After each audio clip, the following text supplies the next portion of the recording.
Boa tarde a todos.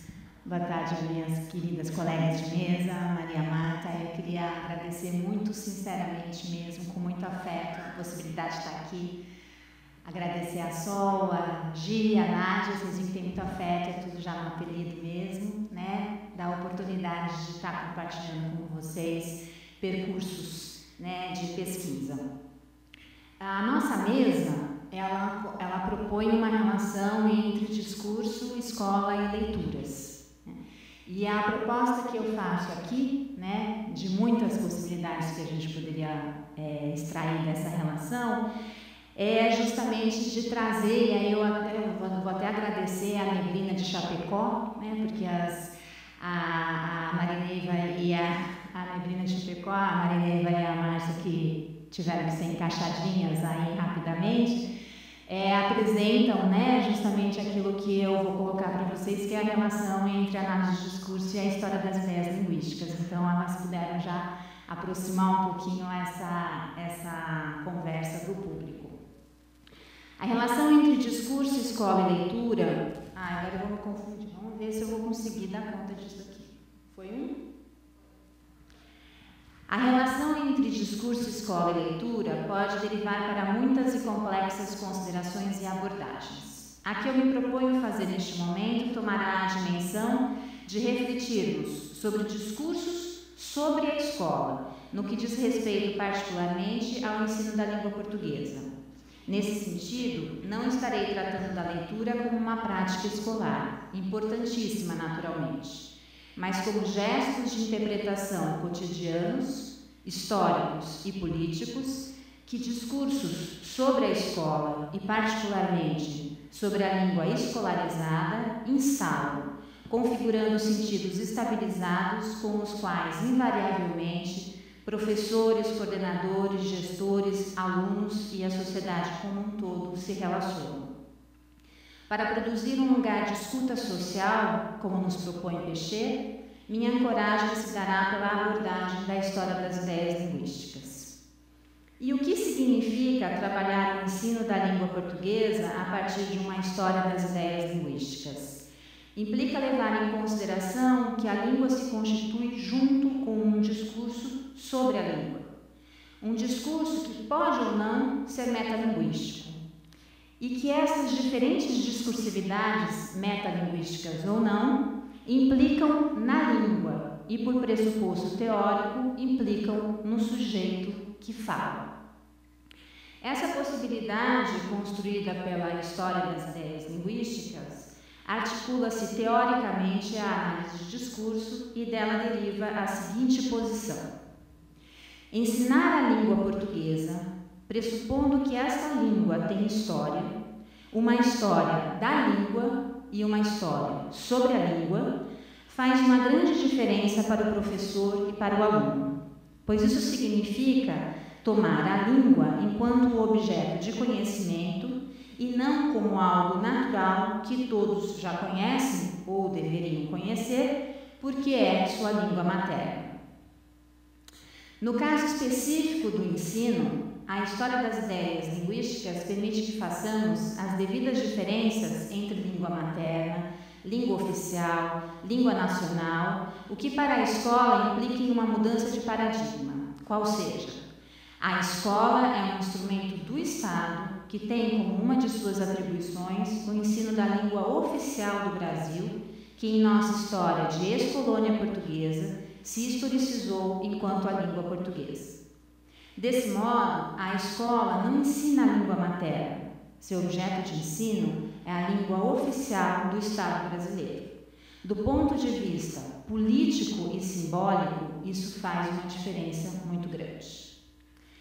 Para afirmarmos isso, é preciso levar em consideração os estudos dentro da história das ideias linguísticas que vêm buscando compreender o processo de gramatização da língua portuguesa no Brasil e os discursos sobre a língua, sobre as línguas, desde a colonização portuguesa. Não trataremos diretamente aqui, mas é importante salientar que há um conjunto de autores que vem fazendo suas pesquisas buscando compreender o processo de gramatização com seus instrumentos linguísticos e os diferentes discursos sobre a língua que se constituem em espaços-tempo diversos. E é preciso lembrar que, por gramatização, segundo Sylvain Roux, deve-se entender o processo que conduz a descrever e instrumentar uma língua na base de duas tecnologias que são ainda hoje os pilares de nosso saber metalinguístico, a gramática e o dicionário. É preciso ainda esclarecer que a história das ideias linguísticas trabalha com a história do processo de produção das ideias linguísticas, que pressupõe, por sua vez, a indissociabilidade entre a história da construção de um saber sobre a língua e a história da construção de uma língua nacional. Pressupõe ainda a relação necessária entre língua, conhecimento e Estado. Além disso, a história das ideias linguísticas compreende que a reflexão sobre a língua e sobre o conhecimento sobre a língua deve levar em conta uma tripla injunção: o papel legislador do Estado, o papel regulador da instrução e a tradição gramatical.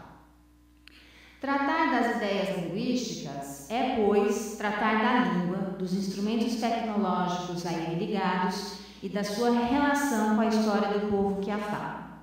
Isso significa que não há como tratar a história das ideias fora das condições históricas e que nessa história é fundamental a questão da língua nacional. É também fundamental levar em consideração que língua, ciência e política estabelecem entre si relações profundas e definidoras na constituição dos sujeitos e da forma da sociedade.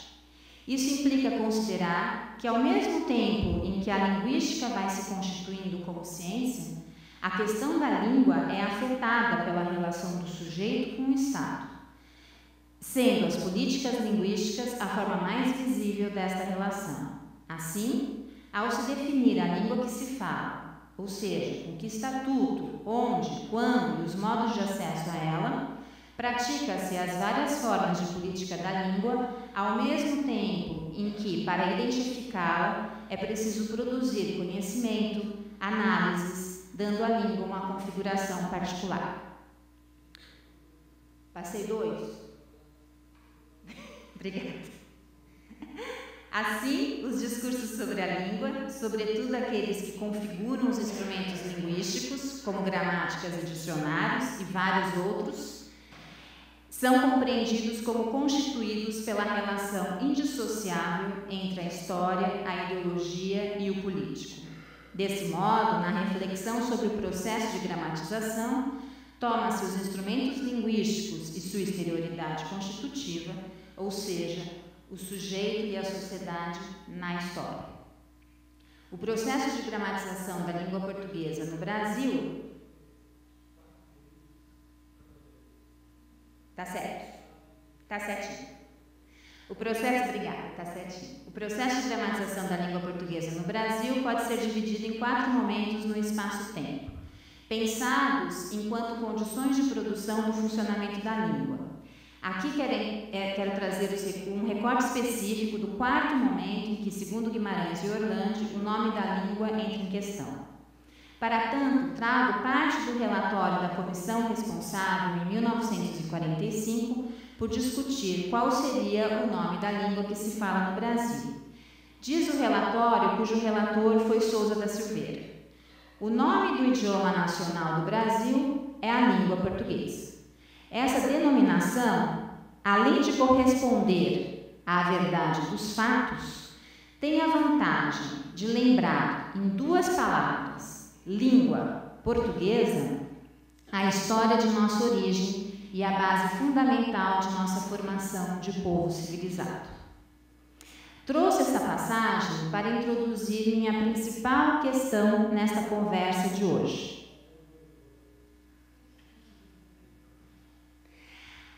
A memória discursiva que os diferentes discursos sobre a língua constituem sobre e para o sujeito de linguagem brasileiro.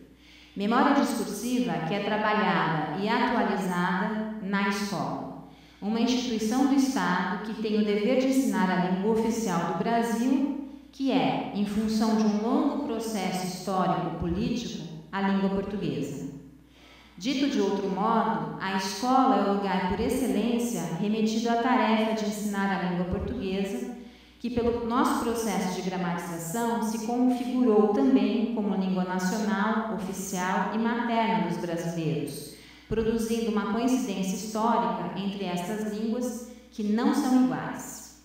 É preciso sempre lembrar que a língua portuguesa é a língua da colonização que traz ao território brasileiro, até então ágrafo, a escrita. É preciso lembrar que as línguas têm histórias, e a escola não pode desconhecer isso. O ensino da língua portuguesa precisa pressupor isso.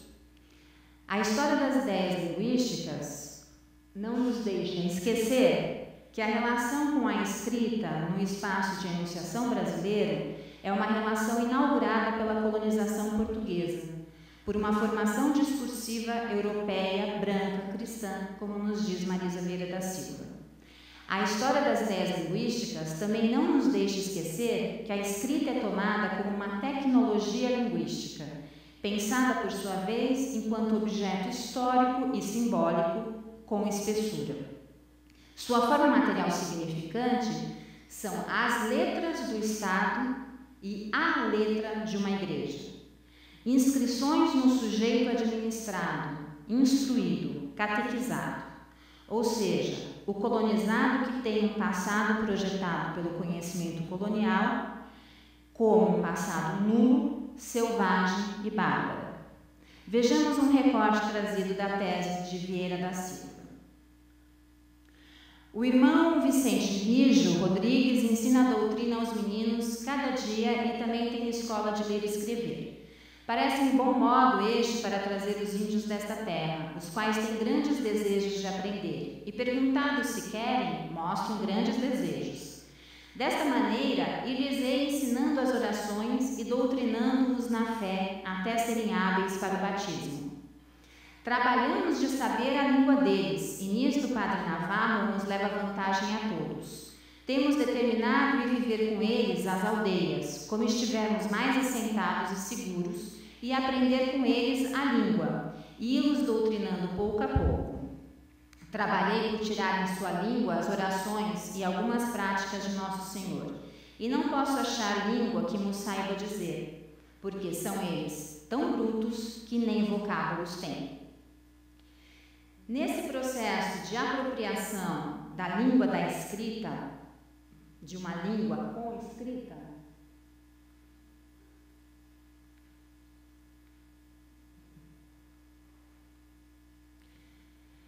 é preciso que nos lembramos que se trata de uma apropriação, imposição de uma língua estrangeira, a língua dos colonizadores, que adentra violentamente nesse espaço discursivo até então ágrafo. Ou seja, a língua portuguesa é primeiramente uma língua estrangeira no território brasileiro. Neste processo, a escrita é significada como qualidade da natureza humana e, portanto, sua não existência como um traço de falta de humanidade. É nessa direção política dos sentidos que o par alfabetizado analfabeto se inscreve na memória de um povo que tem em sua história as práticas coloniais dos séculos XVI, XVII e XVIII. Ou seja, não portar consigo a escrita significa, em outras palavras, não estar inscrito na categoria humana, o que permite, inclusive, a erradicação como estratégia colonial. Nessa relação entre escrita e escola, colonização, catequização, encontramos uma metáfora fundadora daqueles que aqui foram administrados pelo gesto colonial, a de papel branco. Leiamos Nóbrega. Poucas letras bastariam aqui, porque tudo é papel branco, e não há que fazer outra coisa senão escrever, à vontade, as virtudes mais necessárias, e ter zelo em que seja conhecido o Criador destas suas criaturas. Como nos diz Marisa Vieira da Silva, tudo é papel branco. bem diferente da natureza, que já era um livro escrito por Deus, a ser decifrado pela fé e pela razão. Não havia nada a decifrar nas gentes do Brasil. Não havia nada dentro delas. Elas ainda estavam para ser feitas pelas letras do alfabeto. A alteridade para o europeu apresentava-se imaginariamente como vazio, algo a ser plenamente saturado. Beabá, beebé. Nessa cadeia significante, começa-se a soletrar um sujeito e um sentido que o significante já antecipara. Começa-se a soletrar uma história que um discurso já escrevera. O significante deveria marcar, configurar, constituir o sujeito, um papel branco, e produzir um sentido no não sentido, de uma ausência absoluta e radical. Nesse sentido, a memória discursiva, dentro de uma história das ideias linguísticas, dentro de uma história da língua portuguesa no Brasil, significa escrever na relação com deixar de ser índio. E essa escrita se dava na base de contradições, na relação entre línguas. Língua estrangeira escrita, a língua do colonizador, línguas maternas e a língua materna oral disciplinada, já na relação com os jesuítas. Assim, a relação escrita-oralidade tem também em sua base uma memória discursiva em que escrever e, portanto, ler é deixar de ser algo para tornar-se outro. Desse modo, é de fundamental importância que o ensino da língua portuguesa leve em consideração que a relação com a escrita e a leitura aí presumida não é a aquisição de uma técnica, muito menos de uma técnica sem história, mas sim a inscrição do sujeito em uma discursividade que tem memória e que o afeta política e simbolicamente. E aqui não podemos deixar de lembrar a distinção que faz Solange Galo do discurso da oralidade e o discurso da escrita, em que não importa aí a imagem acústica oral ou gráfica, mas sim a posição sujeito que enuncia. Outro exemplo das consequências de uma história das ideias linguísticas são análises que observam a memória e a atualização dessa relação entre escrita e civilização que vimos atrás e que se dá entre os séculos XIX e XX. Nas textualidades a seguir, vemos uma relação entre alfabetizar-se e adequar-se à moralidade e aos bons costumes. Aceitando um obscuro lugar no magistério primário desta capital, sem visar os insignificantes proventos materiais do cargo, senão a ensancha de cooperar nessa alevantada obra patriótica e humanitária que se traduz na cruzada contra o analfabetismo. Ou ainda Escola do Povo é a única possibilidade de se inspirar a toda a nação o espírito de moralidade, religião e patriotismo. E, finalmente, ao novo regime ficara, assim com todo o seu peso, a tarefa ingente de libertar o povo brasileiro de seu endêmico analfabetismo. Estamos diante de uma construção histórica do analfabetismo. Leiamos mais uma vez João Pedro Martins. Quando transpusemos os átrios da escola pública primária, acalentávamos a mente ideais altruísticos, côncio de ir anexar nossa despretensiosa cooperação à dos paladinos na cruzada humanitária e santa contra o pior monstro que haja de corroer, com tentáculos horríficos, a alma de um povo, o maior carcinoma social nos tempos de agora, o espectro apavorante do analfabetismo. Podemos, de modo sintético, dizer, a partir dessas atualizações da memória discursiva na passagem do século XIX e XX, que a construção de um sujeito brasileiro na relação com a alfabetização se dá por sentidos sustentados pelas seguintes evidências: cruzada contra o analfabeto, um professor missionário em que se apaga o político, a deriva do analfabetismo e, consequentemente, do analfabeto para a imoralidade, a ignorância, a falta de urbanidade e de civilidade, e, finalmente, o sujeito brasileiro enquanto aquele que precisa ser cônscio de sua responsabilidade.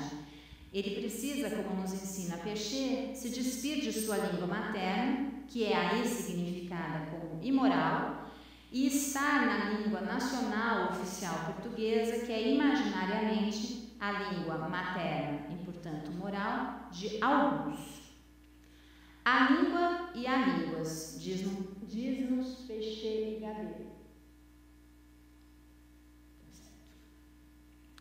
Na relação, os autores nos ensinam também que na relação Estado-nação constrói-se a necessidade de uma língua para todos.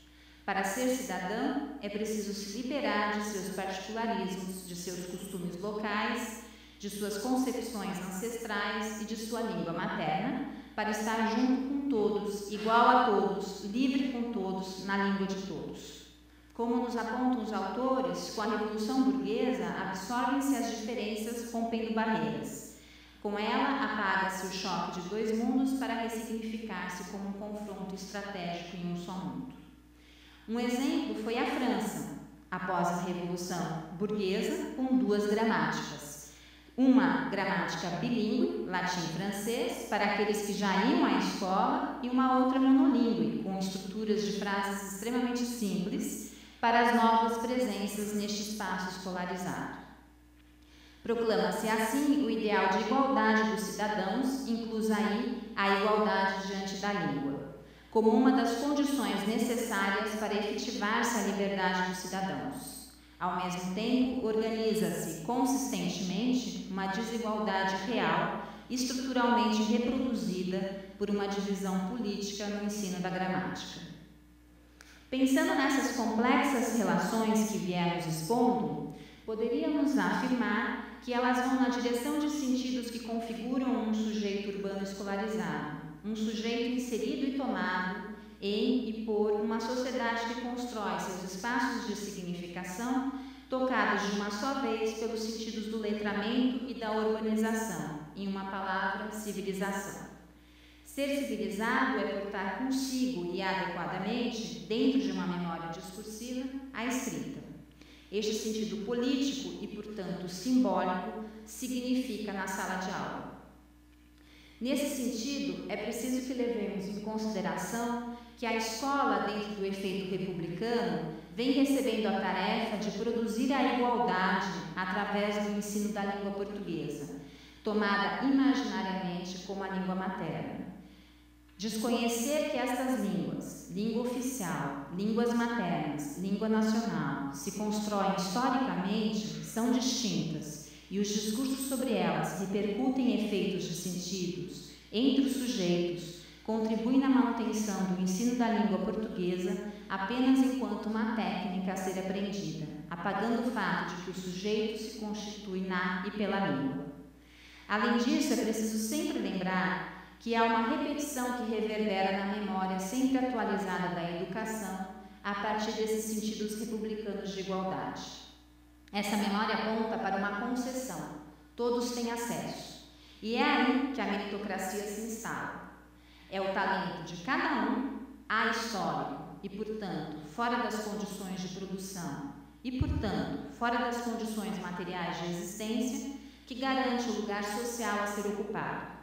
Assim, a afirmação da divisão e de sua justificação resta legitimada, nesse sujeito urbano escolarizado, configurado por uma formação ideológica capitalista que pede competências e habilidades garantidoras de que esteja sempre, com pleno e contínuo aperfeiçoamento, segundo seus talentos próprios.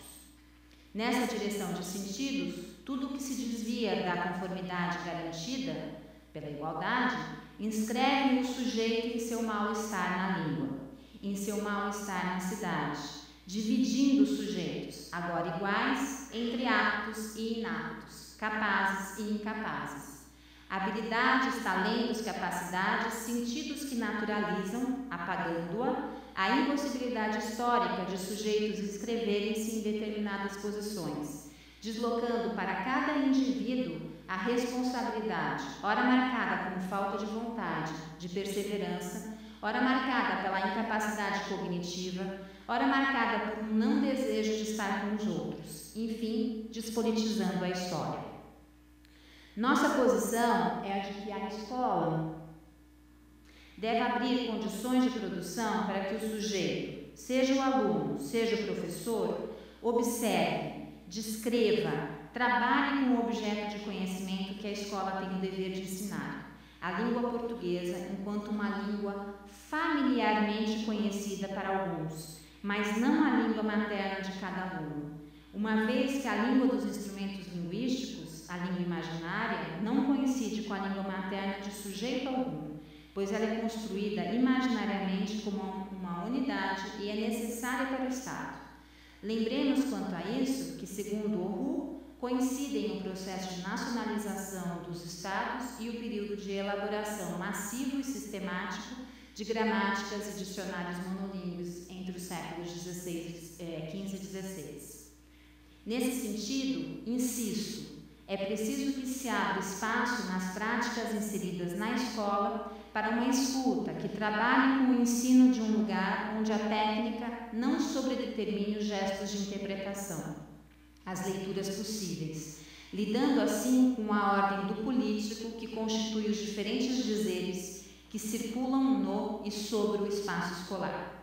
Assim, em busca de uma síntese, eu diria que a língua na escola é um objeto de conhecimento e, mais do que isso, a língua não é natural, é um objeto histórico. Há uma história dos estudos da linguagem longuíssima. A metalinguagem não é natural, é um discurso científico, também histórico e polêmico. O dicionário e a gramática, instrumentos linguísticos, são parte do processo dessa história e assim devem ser tomados como objetos históricos e polêmicos no interior de um discurso científico. E estes instrumentos linguísticos servem para consulta, mas não só. Pode-se trabalhar com o seu discurso, com o seu modo de organização sintático-lexical, com as definições, as classificações morfossintáticas, os exemplos, enfim. Pode-se pôr-se a ler os instrumentos linguísticos enquanto um discurso sobre a língua. E, finalmente, é preciso não deixar de lembrar que, pensando em termos de institucionalização da língua portuguesa no Brasil, dentro do processo de escolarização, a escrita foi sendo produzida dentro de um imaginário de que alguns a maldizem, não a dominam. Este imaginário permite tomar os sentidos do lugar do sujeito letrado, não autorizado, como visibilidade de uma sua incapacidade de dizer, de estar nos espaços autorizados. É preciso, pois, que a prática, que é política, do ensino da língua portuguesa, com a prática, que é política, do ensino da língua portuguesa, construir lugares de autorização de um dizer sobre a língua e de um dizer à língua, o que abrirá condições para se estar em espaços autorizados na língua, ou seja, na história e na sociedade. Muito obrigada.